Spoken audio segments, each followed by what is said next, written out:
turn. March.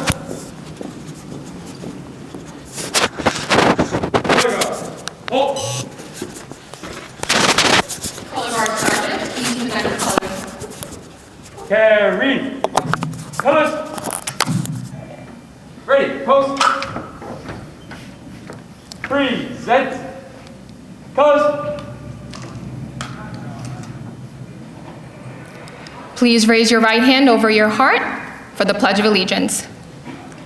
I pledge allegiance to the flag of the United States of America and to the republic for which it stands, one nation, under God, indivisible, with liberty and justice for all. Joseph Liu will be leading us in the national anthem.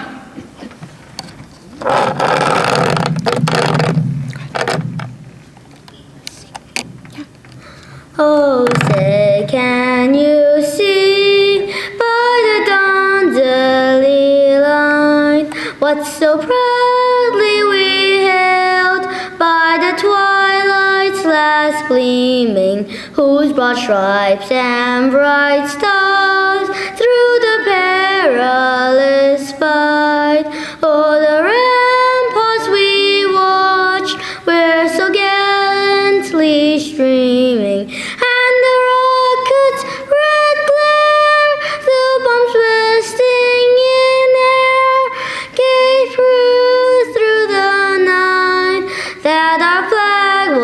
Still there, oh say does that star-spangled banner yet wave o'er the land of the free and the home of the brave? Thank you so much. That was beautiful. Thank you so much, Joseph. Color guard sergeant, please retire the colors. Order! Colors! Mark! Rifles, cut! Mark, time! March! Right, turn! March! Vote, word! March!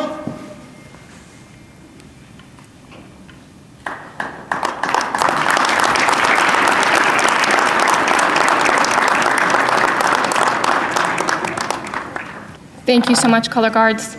At this time, I would request Qari Nazrul Islam, the Imam of Shelter Rock Islamic Center, to come up to recite a few verses of the Quran. السلام عليكم ورحمة الله وبركاته. أعوذ بالله من الشيطان الرجيم. بسم الله الرحمن الرحيم. يا أيها الذين آمنوا كتب عليكم الصيام كما كتب على الذين من قبلكم لعلكم تتقون أياما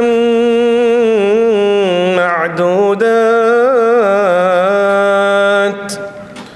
فمن كان منكم مريضا أو على سفر فعدة من أيام أخر وعلى الذين يطيقونه فدية طعام مسكين فمن تطوع خيرا فهو خير له وأن تصوموا خير لكم إن كنتم تعلمون شهر رمضان الذي أنزل فيه القرآن شهر رمضان الذي أنزل فيه القرآن هدى للناس وبينات من الهدى والفرقان فمن شهد منكم الشهر فليصمه ومن كان مريضا أو على سفر فعدة من أيام أخر يريد الله بكم اليسر ولا يريد بكم العسر ولتكملوا العدة ولتكبروا الله على ما هداكم ولتكملوا العدة ولتكبروا الله على ما هداكم ولعلكم تشكرون وإذا سألك عبادي عني فإني قريب أجيب دعوة الداعي إذا دعان أجيب دعوة الداعي إذا دعان فليستجيبوا لي وليؤمنوا بي لعلهم يرشدون.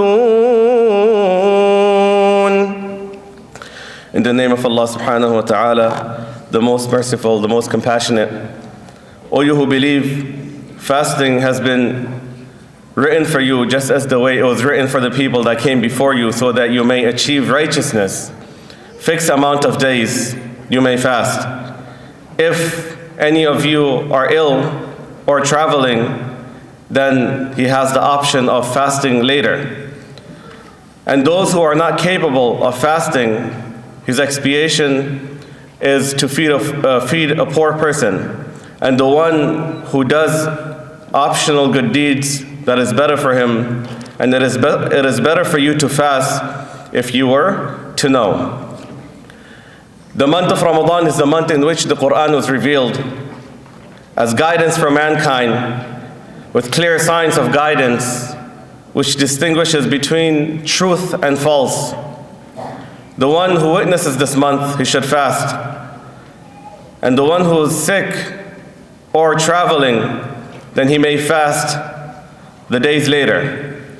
Allah intends ease for you, and He does not intend difficulty for you, so that you may complete the amount of days, so that you may glorify your Lord, because He has guided you, so that you may be grateful to Him. And when my servants ask of me, I am near to them. I respond to the call of those who call upon me, so they should respond to me and believe in me, so that they may be guided. Thank you.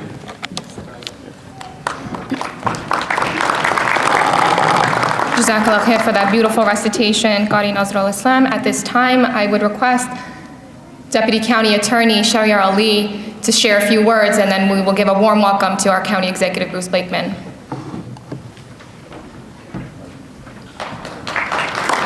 Thank you, Aruj. Good evening, everyone. Assalamu alaikum. My name is Shahryar Ali. I'm a Deputy County Attorney in the Nassau County Attorney's Office. It's my honor and privilege to be here today. Thank you to the Executive Director of Rouge Islam and Owen Naqvi in the Office of Asian Affairs for organizing this great event. Thank you to the Police Commissioner, Patrick Ryder, for hosting us in this historical setting today, where we're celebrating the opening of the fast in the Nassau County Police Department headquarters. You know, when I tell people that Ramadan's coming up and I'm gonna not eat or drink anything for a prolonged period of time from sunrise to sunset, they're like, oh, you're crazy. How can you do that? Not eating, drinking, sounds like torture. But there's more to Ramadan than just not eating and drinking. It's being appreciative of the little things that you have in life. I look forward to this month because throughout the year I lose sight of things that are important, but you take them for granted. But in this month you realize how important those things are. Family, friends, food, water, access to clean water. And so this is the month where we are appreciative of the things we have in life. We make it a priority to give back to those who don't have access to those things. So there's more to Ramadan than just not eating or drinking. Now, I also have the honor and privilege today of introducing our great County Executive, Bruce Blakeman. Under his watch, this county has become a welcoming home to Muslim Americans.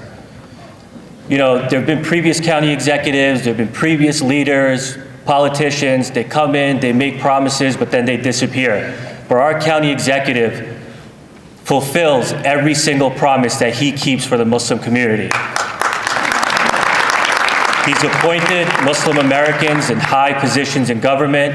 He's getting Muslim Americans involved in politics, and he has an open door for all the Muslim Americans in Nassau County. Any issues that we have, he makes sure he addresses those concerns and those issues.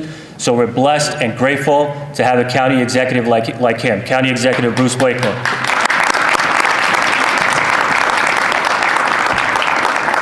Thank you, Ali, for that very, very kind introduction.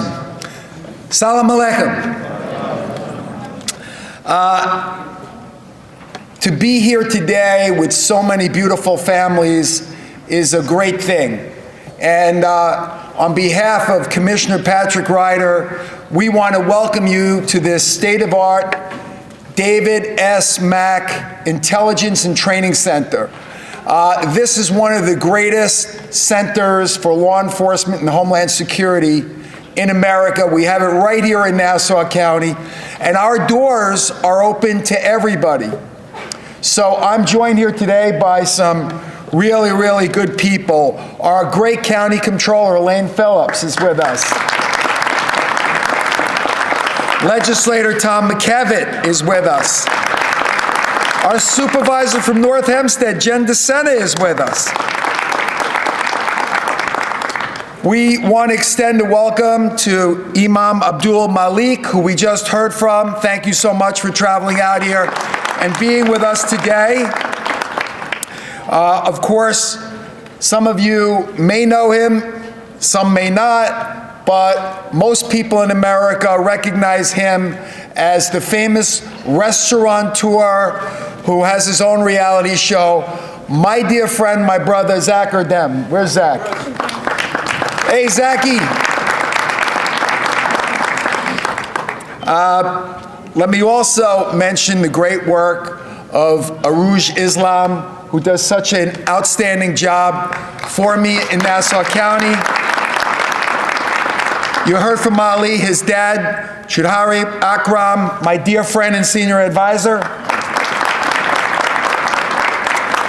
And many other people who have joined with us today to celebrate. Now, Nassau County is a very diverse community. We have every race, every religion, every ethnic group.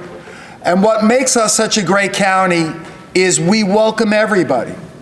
We welcome everybody to our beautiful county, and we celebrate different cultures, different religions, different people. And I think that welcoming mat that we have out for everybody makes everybody feel comfortable that they're part of the community, that they're part of this great county, and that they're a part of America. And that's what we want to do here in Nassau County. And we can go from technology to medicine to education to law. We can talk about the contributions that Muslim Americans have made to Nassau County and to America. And there are many, and they are great. And to each and every one of you, Ramadan Mubarak. Thank you.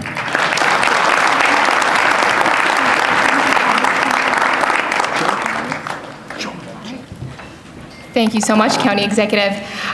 At this time, I would request all our honorees to please come up on the stage for a picture with the County Executive, and then we will continue with our program. If we can get the Hamza Academy kids also lined up and ready, because they'll be performing next. Jazakallah khair.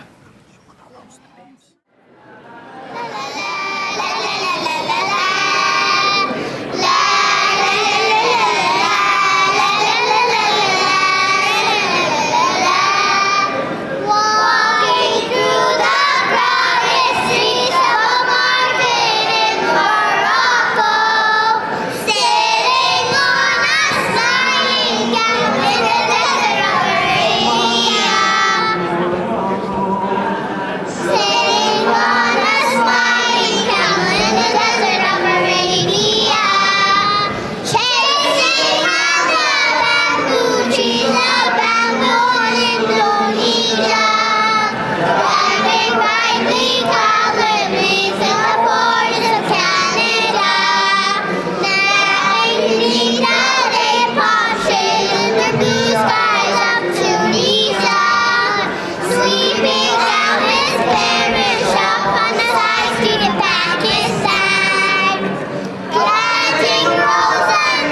Assalamu alaikum. That's a little better. A little better. First of all, I want to welcome you. This is not my first iftar, but it is the police department's first one in this building. Welcome to our beautiful home. As you heard the county exec say, this state-of-the-art facility is where we train our officers to deal with our very diverse communities, to understand things like Ramadan and what an iftar is. So our officers train every day with the community, and we train for the community. So we want to just take the time, walk around, look at everything that's down the hallways. You'll see our history. Our history is the history of the county, and it's the history of the people that live in this great county. So I thank you all, and again, Ramadan Mubarak. How'd I do? Good? All right, thank you. All right. Thank you, Commissioner Ryder. I just want to recognize some of the people we have in the room with us. We have our advisory board member, Dr. Isma Chaudhry, our keynote speaker, Imam Abdul Malik, to join us. He is, he's a graduate of the University of Mecca in Saudi and the State University of Binghamton, where he studied classical Arabic studies. He is the founder and originator of Islam on Capitol Hill and has delivered Jummah khutbah at the Capitol Hill in DC to over 10,000 Muslims. He has also delivered the Jummah khutbah at the United Nations for over 5 years, speaking to heads of state and international staff for more than 50 countries, and there's so much more to add to it. Let's give him a warm welcome. Assalamu alaikum. Assalamu alaikum. Bismillah ar-Rahman ar-Rahim. Inna alhamdulillah nahmaduhu subhanahu wa ta'ala wa nasta'inu bihi wa nastaghfiruh wa na'udhu billahi min shururi anfusina wa min sayyiati a'malina man yahdillah fala mudilla lahu wa man yudlil fala hadiya lahu ونشهد أن لا إله إلا الله وحده لا شريك له ونشهد أن محمد عبده ورسوله صلى الله تعالى عليه وسلم. In the name of Allah, the Beneficent, the Most Merciful, we bear witness that nothing should be worshipped except the Creator of the heavens and the earth and all that is in between. And we bear witness to all of the great prophets and messengers that the Creator has sent into this world to give us the proper understanding of the presence of the divine and to demonstrate for us what it means to live in the spirit of dignity and fulfill the purpose for which we have been created. Ramadan Mubarak to all of you. To all of the Muslims, non-Muslims, Christians, Jews, Hindus, Sikh, Buddhists, atheists, whatever you may identify with, we thank you for your presence. And I just want to share a small verse from the Quran. Just a small verse.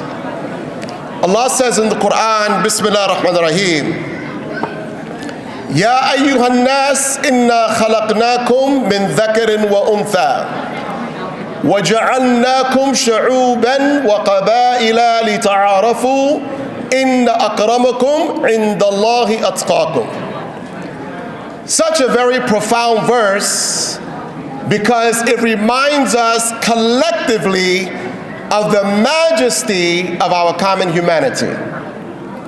Very simple, fundamental principle that's essential to world peace, world security, and the well-being of all humanity, that we recognize first and foremost the essence of our own lives and the purpose for which we were created, that allows us in this month of Ramadan to awaken that spiritual consciousness of the human being in recognition of the presence of the divine. But Allah says in the Quran, Ya ayyuhan nas, He says, "O people." This majestic Quranic text is one of the major solutions to human conflict all over the world. Allah says, Ya ayyuhan nas, O people, we have created you from the essence of one single soul. We have made you from that institution of the first family unit between our father, Adam, the father of all of humanity, and that majestic queen who is known to us as Eve, that from those two he created countless men and women, and from those two he designed us to come from nations and tribes, not that we may despise one another, but that may we respect and know ourselves, and in exchange get to know one another, that we may not fall into the trap of male supremacy or any racial supremacy or nationalistic ambition supremacy, because all of those are the roads to darkness and self-destruction. Let's start a little bit with male supremacy. Every man in this room tonight, as we awaken the spirit of truth and elevate the consciousness of being human, recognize the divine, every man here tonight is born of a woman. You can't come on the earth until Allah has chosen for you a mother. You can't get here. I want you to listen. This will be the first Ramadan in my life without my mother. My mother passed away January 2nd. And she gave us wise instructions. And since I was a little boy, my mother always taught me to remember the majesty and the beauty and the grace of God upon my life. So every man in the month of Ramadan who is a father, a brother, an uncle, a cousin, a relative of any sort or neighbor, we as men must reflect on the origin of our existence and the sacred vessel that God has chosen and designed to bring mankind into this universe. So I want you to think about it. The greatest prophets, they're all born of a woman. The greatest helper of Muhammad sallallahu alaihi wasallam was a woman. The first person to give their life for Islam was a woman. And when we talk about the majestic birth of the Messiah Jesus, he's the only one in the Quran called not by the name of a father, but the majesty of his mother. He's known as Isa ibn Maryam, the son of Jesus. He is the only one in the Quran that is spoken of in connection to his mother. Why? Because, brothers and sisters, the foundation is sacred. And when we can honor the Creator that has designed the women of our lives to be that sacred vessel of life, we will transform the world, because no man can be greater than the roots from which he comes from. No man. Whether it's conflicts in marriage, conflicts in the community, conflicts in the pursuit of power, as women now have found their vital voices in politics, education, and economics, because they too have the same dreams and aspirations that every boy child has. And so is it with race. I'm glad to be born in America. There's no place I'd rather be. I have visited many Muslim countries. But if you want to talk about the majesty and the beauty of religious freedom and expression, America is, at this very hour, the best place to be on the planet. This is it. There are things that we can do in America that we can't even do in the holy city of Mecca. And so as Americans, as Muslims, Christians, Jews, Hindus, Sikhs, blacks, whites, male and female, we must dig deep within our soul and remove the veil from our eyes and look at the majesty of this moment of how we can invest in the greatness of the American people and move beyond race, beyond gender, beyond politics, beyond all the social differences, and ask yourself the fundamental question. There's a beautiful verse in the Quran. Allah says, فَبِأَيِّ آلَاءِ رَبِّكُمَا تُكَذِّبَانِ? Which of the favors of your Lord shall you deny? We have to look within ourselves. As I heard those beautiful children here performing, we have to look and ask ourselves a fundamental question as adults. What can we do that's meaningful in this life to make a difference in the lives of those who need us the most. One of the things I tell American politicians is that there has to be a shift in the focus of the body politics, because people are talking about things that really are insignificant comparison to the things that we can do that manifest the creative imagination of the human being. Everything you see in life of greatness once was an unseen reality. That's the power of this mind.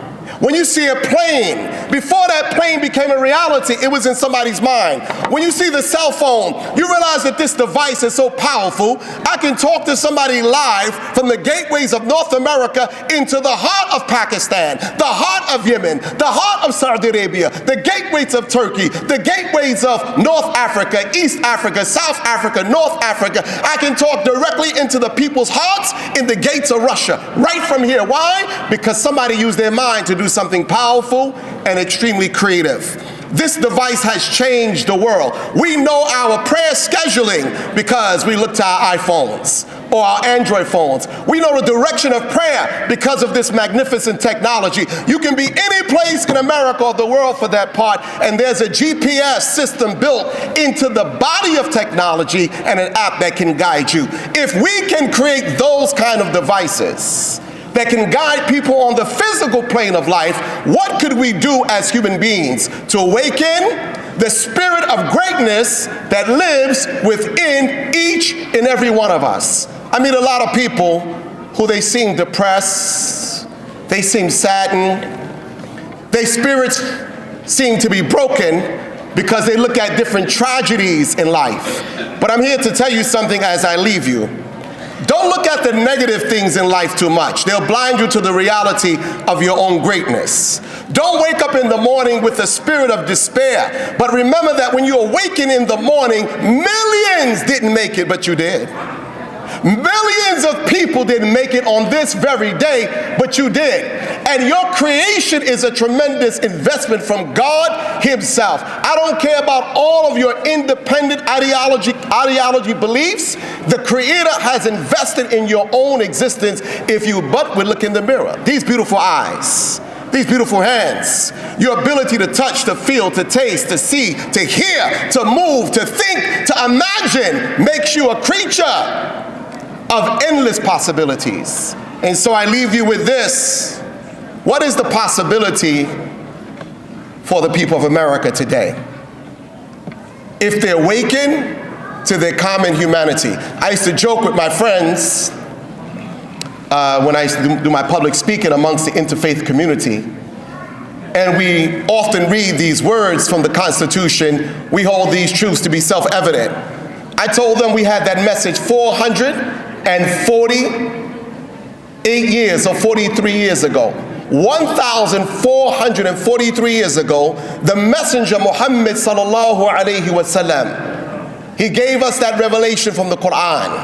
He taught us to love all of the prophets of Bani Israel, to love all of the prophets from the beginning of time, and to respect the nobility of every creature on the planet Earth. Racism, sexism, and all forms of bigotry is a spiritual disease. There is no Muslim in his right consciousness, there is no Christian in his or her right consciousness that could ever be a participant in anti-Semitism or racism or sexism or the oppression of another people. No spiritual human being is blinded to the reality that we all have the same dreams and the same aspirations. And I, as a father of 5 girls and 2 sons, when I sit down, I ask myself a fundamental question in the quest for freedom and liberation and human expression. What do I want for my daughters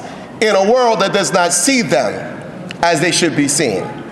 You know, walk in the shoes one day from the perspective of a woman and ask yourself, if you was a woman and God had given you the gift of speech and the gift of intellect, would you want to be told by people you can't speak freely because you're a woman? Would you want to be told because you're a woman you can't lead, although you have been given the gifts, the knowledge, the intelligence, the expertise, and the necessary experience in life to transform a society? Would you want to be deprived because of who God made you and you had no say-so in your own creation? And I say to myself respectfully, I would not want to be denied.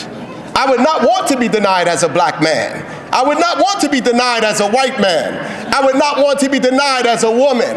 I would not want even to be denied as a child. And for sure, if I was a creature of creation in the form of any creature, I would want my dignity, my freedom, and my respect. So as I conclude, for whatever you want of good for yourself, desire the same for others. And know that our presence here tonight is not accidental. It's not magical. There are significant Muslim brothers and sisters who laid the foundation for the rise of Islam in America. Some of them gave their lives, some of them went to jail, some of them lost their jobs, some of them lost their families. Islam in America was a stranger at a time when it was not a moment of convenience. And we thank all of those who came before us that we stand upon their shoulders and we can celebrate today Ramadan, Iftar, Ramadan Mubarak in the police intelligence headquarters in training as a people recognized as part of the people of this great community. So I thank you, and I wish each and every all of you the very best. May you have a blessed Ramadan. Sister Aruj, thank you so much for the invitation, and I pray that your Ramadan will be successful. And I want to encourage all of you who are from the non-Muslim community.